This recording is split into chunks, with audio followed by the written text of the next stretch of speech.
Welcome, I'm Kasia Madeira. It is day 11 of the US-Israel war with Iran. Over the next 10 minutes or so, we'll bring you our daily briefing on all you need to know and the key updates on the conflict.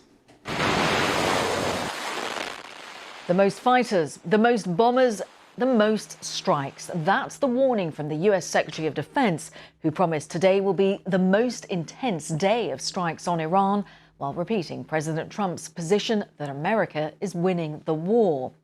However, a very different view from Tehran. Senior military officials claim it will be Iran, not the US, who will determine how the war will end. We'll bring you analysis of how the conflict is being covered inside Iran. Well, Tehran endures another night of punishing US and Israeli airstrikes. We'll hear from people on the ground in the capital. President Trump warns he'll hit Iran 20 times harder if they continue to prevent oil leaving the Strait of Hormuz. Tehran responds saying it'll either be a strait of peace or a strait of defeat and suffering.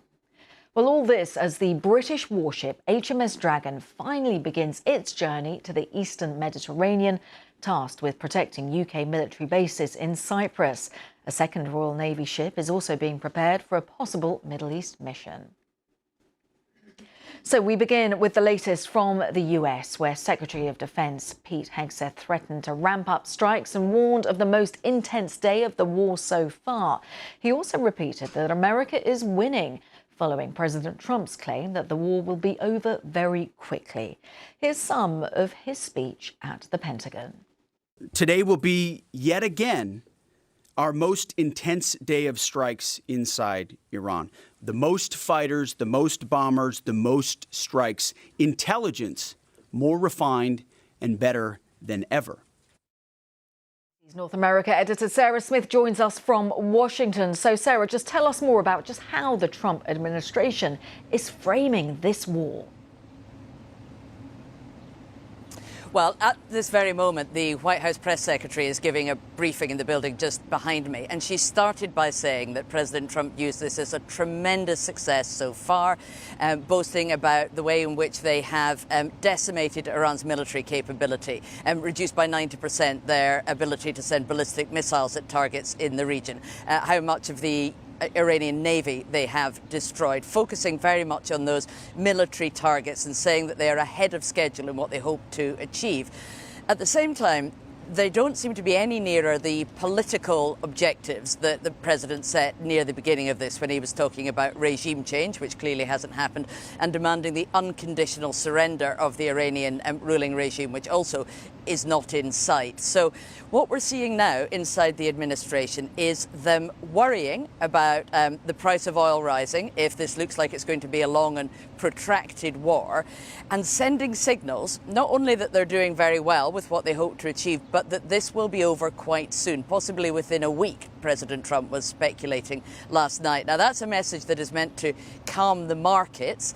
It's not one necessarily that they want Iran to take to say that there's going to be a let-up soon. So that's why they're saying they're going to be hitting them harder than ever before. But I think what's becoming very clear is that there is a political calculation to be made here in Washington about at what point the possibility of rising oil prices and other American public opinion discontent about this war becomes politically damaging for Donald Trump in a year when we will have midterm elections in November, and whether he needs to declare victory, claim that he has achieved everything he wanted to in Iran, maybe sooner than he might have done otherwise, simply because of the political pain he could suffer inside the United States.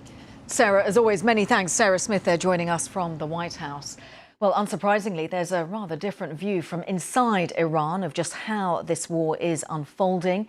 The regime rejects the view that the US has achieved its military aims and insists Iran will be the one to decide when the war is over. People on the BBC News YouTube channel are commenting that both Iran and the US want to give the impression that things are going to plan. Panyam Sadeghi is a reporter from BBC Monitoring who studies just how the war is being covered inside Iran. She explains how the regime is framing the war. Iran is portraying in a much more different narrative of the war, maintaining that it's actually winning, maintaining its focus on its strikes across the region, on U.S. assets and regional countries, and actually portraying its way of making sure that it can be in this war for a long time by maintaining its food supplies and petrol supplies. It also is portraying support for the government by actually showing pro-government rallies in Iran every day. The Iranian government officials and commanders have rejected President Trump's narrative that the war is over and they have won. Iran says that the U.S. can't just have the exit that it wants and that Iran wants revenge.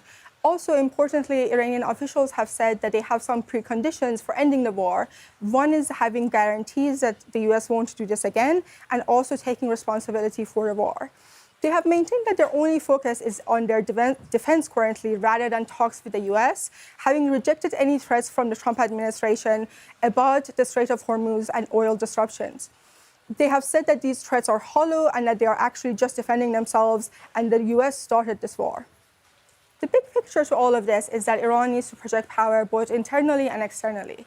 Internally, it wants to make sure that protests are not reignited and that calm remains and they can maintain their control on power. Externally, they want to do enough damage so that the U.S. comes back to the negotiating table and gives guarantees of this not happening again. So we heard there about the security of the Strait of Hormuz, a vital sea passage where around a fifth of the world's oil supply passes through.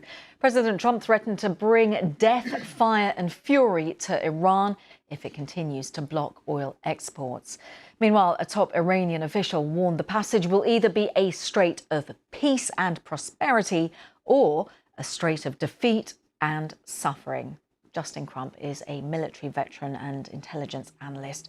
He explained why protecting ships in the strait represents a massive challenge for any military force. You have a hostile shore all the way down the Gulf with, who knows how many people from the IRGC, Navy and others with a plethora of means at their disposal to make that the passage of the strait very difficult. And for US Navy warships in that environment, it could be a pretty punchy fight. So you wouldn't want to just send a US Navy vessel through it. It will run a number of risks on its own. It's going to need support. We need a lot of support from the air. So you start saying, well, we need to suppress the far side of the strait. We need to push back the threats. Well, some of the drones have a 2,000-mile range. So you need to clear any ability of drones for 2,000 miles to come in. Okay, you could intercept them on the way out. So you've now got an air bubble, further away from the strait. You've then got a suppression bubble on the far side of the strait from the air. And eventually you say, well, we need to get troops on the far bank to secure that and push back the ability of the Iranians to launch small boats anywhere, to put mines in the water. This is a tremendously difficult and risky military operation for the US Navy. It is not going to be a simple matter of forcing the strait against significant IRGC opposition if Iran wants to do that. At the moment, they're attacking about a ship a day to make the point that the strait is closed. They have stronger options. And it would take a lot of fighting to actually guarantee the strait open if that was done purely tomorrow by the US Navy.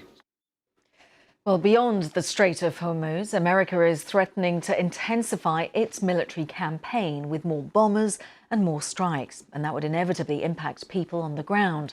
BBC Persian has gathered messages from Iranians inside the country. They were sent via text messages. They've been voiced up by our colleagues. I was in total darkness last night. The electricity went out and I had no idea what was happening. I'm dying from a headache now. They hit hard last night. All you can see in our house are cracks in the walls. There was a strange white light in the sky last night. It seemed different from the nights before. But even if it takes a few weeks now, it is still better than spending a lifetime living with this system. I'm getting tired of the situation. The whole war is overwhelming. Some scenarios for the future and for the people of Iran are truly frightening. Some rarely heard voices from the people in Iran. Now, just a couple of other developments to bring you today. While the US projects an upbeat view of how the war is unfolding, Iran continues to retaliate by attacking its neighbours. Israel, Qatar and the UAE have all reported new missile strikes on their territory as Tehran threatens that it will take an eye-for-an-eye approach. Lebanon's government says almost 760,000 people have been registered as displaced since the outbreak of a new war between Israel and the Iranian-backed group Hezbollah. The UN says more than 100,000 have been displaced in a single day. Israel began a heavy bombardment after Hezbollah sent missiles and drones into Israel in support of Iran. And HMS Dragon, a British warship, has finally set off for the eastern Mediterranean, loaded with ammunition and supplies ready to protect UK military assets in Cyprus. It comes after a drone struck the runway at RAF Akrotiri base, causing what the Ministry of Defence described as minimal damage. So 11 days into the US-Israel war with Iran, where do things stand for the region and for the wider world? Well, some of the questions people are searching for on the BBC's social channels include, is the war about to end?